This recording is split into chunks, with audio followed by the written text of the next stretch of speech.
উত্থাপন করছি ৩৫০ বছরের প্রাচীন এক জমিদার বাড়ি, অত্যাচারী জমিদার বাড়ি। এটি কোনো সাধারণ বাড়ি নয়, এই বাড়িতে লুকিয়ে আছে শত শত বছরের ইতিহাস। আমি এমন একটি বাড়িতে প্রবেশ করছি, চারিদিকে গা ছমছমে ভৌতিক নীরবতা, নিস্তব্ধ পরিবেশ, চিরচেনা প্রাচীন গন্ধ আর অদৃশ্য এক মায়া যেন মনে ভয় করছে। অজানা ভয়।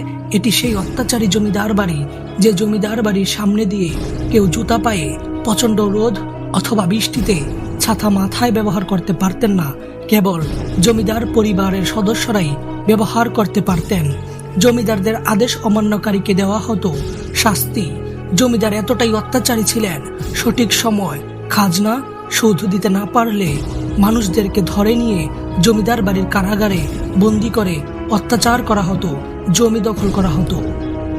এই জমিদার বাড়ির জমিদাররা যুগে যুগে অত্যাচারের সীমা অতিক্রম করে এতটাই অত্যাচারী হয়ে ওঠেন, নিজ গর্ভবতী স্ত্রীকে পর্যন্ত হত্যা করতে দ্বিধাবোধ করেননি। জমিদার তার স্ত্রীকে হত্যা করে পাগল হয়ে যান। পরবর্তী সময়ে জমিদারকে প্রকষ্ট শিকল দিয়ে বেঁধে জমিদার বাড়ির অন্ধকার ঘরে বন্দি করে রাখা হয়। এক সময় অত্যাচারী জমিদারের মৃত্যু হয় শিকলবন্দি অবস্থায়, আর সেখানে জমিদার পরিবারের অত্যাচারের ইতিহাস সমাপ্ত হয়। জমিদারের মৃত্যুর পর জমিদারের দায়িত্ব পান তার অপর দুই ভাই, যারা তাদের পূর্বের ইতিহাস বিরল নজির স্থাপন করেন। ৩৫০ বছরের পুরনো মজিদপুর জমিদার বাড়ির ২০০ বছর শাসনামলে তাদের অত্যাচারের ইতিহাসের এক বিরল নজির স্থাপন করেন জমিদার ক্ষেত্রমোহন রায়, যিনি তৎকালীন সময়ে প্রথম এন্ট্রান্স পাস করেন এবং গ্র্যাজুয়েট আইনজীবী হয়েছিলেন এই অঞ্চলে। আরেকজন হলেন উপেন্দ্রচন্দ্র রায়, যিনি প্রথম ডাক্তার হয়েছিলেন। আর এই দুইজন জমিদারের জন্যই পূর্বের অত্যাচারের জমিদারদের খারাপ মন্তব্য অর্থাৎ খারাপ রেকর্ড ভেঙে ফেলেন। তারা এই অঞ্চলে এক অনন্য নজির স্থাপন করেন। মাদ্রাসা, মসজিদ, মন্দির, রাস্তাঘাট সহ মানুষের সেবায় তারা নিজেকে নিয়োজিত করেন। এই জমিদার বাড়িটি এতটাই বিশাল, আপনাকে এর একটি ঘরে ছেড়ে দিলে আপনি কখনো বাহির হতে পারবেন না। এটি এমনভাবে তৈরি করা হয়েছে, আপনি চিন্তাও করতে পারবেন না যে এর কোন দরজায় দিয়ে আপনি প্রবেশ করেছিলেন এবং কোন দরজা দিয়ে বাহির হবেন। মজিদপুর জমিদার বাড়িতে মোট ১৭টি প্রাসাদ রয়েছে, তবে সবগুলোই এখন দখলদারদের দখলে চলে গিয়েছে। কিছু কিছু ভবন তো ভেঙে মাটির সঙ্গে মিশে আছে, লতা পাতায় বাড়িগুলো আষ্টে পিষ্টে ধরে আছে।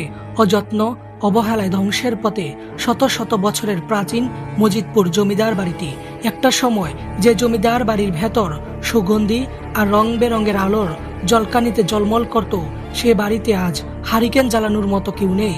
যে জমিদার বাড়িটা একটা সময় বিশাল সাম্রাজ্য শাসন করতেন, সেই জমিদার বাড়ির যাদের ভয়ে থরথর করে কাঁপতেন পুরো রাজ্যের মানুষ, সেই জমিদার বাড়ির জমিদারদের অনুপস্থিতিতে বাড়িগুলো যেন আজ জীবন্ত কবরস্থান। ১৯৭১ সালে যুদ্ধ চলাকালীন অবস্থায় জমিদার বাড়ির সবগুলো ঘর থেকে লুটপাট হয়। বাড়ির স্বর্ণ গহনা থেকে শুরু করে আসবাবপত্র এবং কি এই বাড়ির দরজা জ্বালানো পর্যন্ত লুটপাটেরা খুলে নিয়ে যায়। সেই সময় জমিদার পরিবাররা অবস্থান করছিলেন ভারতবর্ষে। জমিদার বাড়িটির ভেতরে রয়েছে গোপন সুড়ঙ্গ পথ। বিশাল এই প্রাসাদগুলো বছরের পর বছর অযত্ন আর অবহেলার কারণে, সংস্কারের অভাবের কারণে ইতিহাস থেকে হারাতে বসেছে। কুমিল্লার মজিদপুর জমিদার বাড়িটি মানুষজন গুপ্তধনের আশায় অনেকবার এই বাড়ির ভেতরে খনন কাজ করেন। তাদের বিশ্বাস এর ভেতরে লুকিয়ে আছে শত শত বছরের প্রাচীন রেখে যাওয়া গুপ্তধন।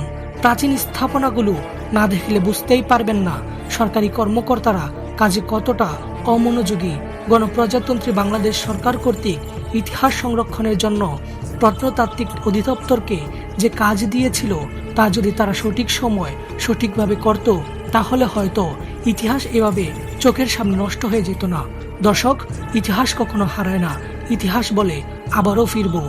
মজিদপুর জমিদার বাড়ির ২০০ বছর শাসন আমলের ইতিহাস থেকে মোট ২১ জন জমিদারের নাম পাওয়া যায়। প্রথম জমিদার শ্রী কালীচরণ রায়। এভাবেই বংশ পরম্পরায় আরও জমিদারদের নাম পাওয়া যায়। জমিদার ব্রজেন্দ্র কুমার রায়, শিবচরণ রায়, পিয়ারী মোহন রায়, মোহানী মোহন রায়, বিহারী মোহন রায়, শশী মোহন রায়, শরৎচন্দ্র রায়, ক্ষিতীশচন্দ্র রায়, গিরিশচন্দ্র রায়, শিরিশচন্দ্র রায়, হরলাল চন্দ্র রায়, যুগেশ চন্দ্র রায়, শ্রী নারায়ণচন্দ্র রায়, দুর্গাচরণ রায়, কুঞ্জমোহন রায়, ক্ষেত্রমোহন রায় ও সর্বশেষ উপেন্দ্রচন্দ্র রায়। তবে তাদের মধ্যে দুজন জমিদার রামসুন্দর রায় ও রামগতি রায় ছিলেন অত্যাচারী জমিদার। মুসলিমদের উপর বেশি অত্যাচার করা হতো।